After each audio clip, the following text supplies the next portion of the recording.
നമസ്കാരം. ഒടുവിൽ ഇന്ത്യയുടെ സഹായം തേടി ഇറാന്റെ ഫോൺ കോൾ. കഴിഞ്ഞ ദിവസമാണ് ഇറാന്റെ വിദേശകാര്യമന്ത്രി അബ്ബാസ് അരഗാച്ചി ഇന്ത്യയുടെ വിദേശകാര്യമന്ത്രി എസ് ജയശങ്കറിനെ ടെലിഫോണിൽ ബന്ധപ്പെട്ടത്.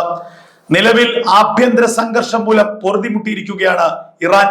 17 ദിവസം പിന്നിടുമ്പോൾ 12,000-ലധികം പേരാണ് ആഭ്യന്തര സംഘർഷത്തിലും കലാപത്തിലും ഇറാനിൽ കൊല്ലപ്പെട്ടത്. ഇതിന് പിന്നാലെ അമേരിക്കയുടെ വലിയ ആക്രമണത്തിനുള്ള സാധ്യതയും ഇറാനിലേക്കുണ്ട്. അമേരിക്കയുടെ ആക്രമണത്തിന്റെ ഭയപ്പാടിനിടയിലാണ് ഇറാന്റെ വിദേശകാര്യമന്ത്രി ഇന്ത്യയുടെ സഹായം തേടി എന്നുള്ളത് ഏറ്റവും ശ്രദ്ധേയമാകുന്നത്. ഇന്ത്യയും ഇറാനും തമ്മിൽ സൗഹൃദ രാഷ്ട്രങ്ങളാണ്. ഇന്ത്യ ഇറാനുമായി വലിയ വ്യാപാര ബന്ധങ്ങളിൽ ഏർപ്പെട്ടിട്ടുണ്ട്. എന്നാൽ ഇറാൻ ഒരു പ്രതിസന്ധി ഘട്ടത്തിൽ ഇന്ത്യയെ പിന്തുണയ്ക്കുന്നത് അല്ലെങ്കിൽ ഒരു പ്രതിസന്ധി ഘട്ടത്തിൽ ഇന്ത്യയുടെ സഹായം തേടുന്നത് അടുത്തിടെ ആദ്യമായിട്ടാണ്. എന്താണ് ഇറാൻ ഇന്ത്യയിൽ നിന്നും ആഗ്രഹിക്കുന്നത്? അമേരിക്കയുടെ ഭീഷണി മറികടക്കാൻ ലോകരാജ്യങ്ങളുടെ പിന്തുണ തേടുകയാണോ ഇറാൻ ഇന്ത്യയോട് ആവശ്യപ്പെട്ടത് എന്താണ്?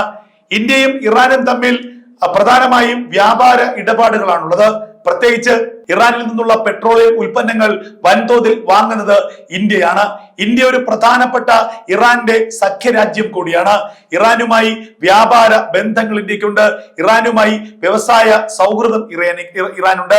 അതുകൊണ്ട് തന്നെ ഇറാൻ എന്ന രാജ്യം ഏതെങ്കിലും തരത്തിൽ നശിക്കുന്നത് ഇന്ത്യക്ക് ഗുണകരമല്ല. ഇന്ത്യ അത് ആഗ്രഹിക്കുന്നുമില്ല. അതേസമയം ആഭ്യന്തര സംഘർഷം നിലയ്ക്കു നിർത്താൻ കഴിയാത്തത് ഇറാന് വലിയൊരു തിരിച്ചടി തന്നെയാണ്. എന്തായാലും വെനിസ്വേലയിൽ സംഭവിച്ചതുപോലെയുള്ള ഒരു ആകസ്മിക ആക്രമണമാണ് ഇറാനിലും അമേരിക്ക ലക്ഷ്യമിടുന്നത്.